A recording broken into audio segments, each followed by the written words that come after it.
আসসালামু আলাইকুম শিক্ষার্থী বন্ধুরা, তোমরা সবাই কেমন আছো? আজকে আমরা চেঞ্জিং সেন্টেন্সের লাস্ট ক্লাস তোমাদের করাবো। আমরা আজকে যে রুলসটা তোমাদের করাবো, রুলস হচ্ছে 5। আমরা যেটা লিখছি তোমরা ব্ল্যাকবোর্ডে থেকে দেখো, কোন অ্যাফার্মেটিভ সেন্টেন্সে মেনি থাকলে নেগেটিভ করার সময় মেনি এর পরিবর্তে নট এ ফিউ অথবা নট ফিউ ব্যবহার করতে হবে। তাহলে আমরা যদি एग्जांपल দিয়ে তোমাদেরকে বুঝাই, তাহলে আমি কিন্তু দেখো লিখছি যে আই হ্যাভ মেনি বুকস, আমার অনেকগুলা বই আছে। এটা কিন্তু this is called affirmative sentence. আমরা যদি নেগেটিভ করি তাহলে এই মেনি এর পরিবর্তে মেনি কে রিপ্লেস করতে হবে। তাহলে মেনি এর পরিবর্তে ব্যবহার করতে হবে নট এ ফিউ অথবা নট ফিউ ব্যবহার করতে হবে। তা আমরা লিখছি নেগেটিভ করার সময় দেখো I have not a few books, আমার কম বই নাই, তার মানে হচ্ছে আমার অনেকগুলো বই আছে।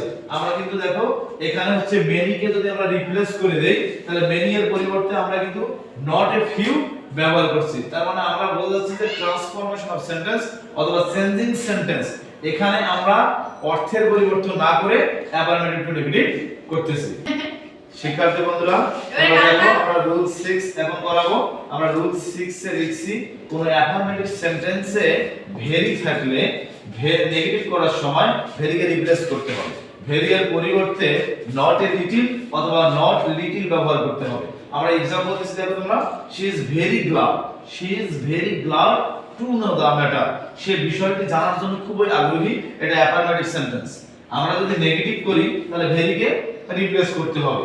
She is not a little glad to know the matter. মিনিংটা হচ্ছে, প্রথমে বলছে she is very glad to know the matter, সে বিষয়টি জানার জন্য খুবই আগ্রহী। এই বিষয়টির মধ্যে কি আছে? কিন্তু যখন আমরা নেগেটিভ করছি, আমরা জানি চেঞ্জিং সেন্টেন্স অথবা ট্রান্সফরমেশন অফ সেন্টেন্সে অর্থের পরিবর্তন করা যাবে না। She is not a little glad to know the matter, এই সেন্টেন্সটার মিনিং হচ্ছে সে বিষয়টি জানার জন্য কম আগ্রহী নয়।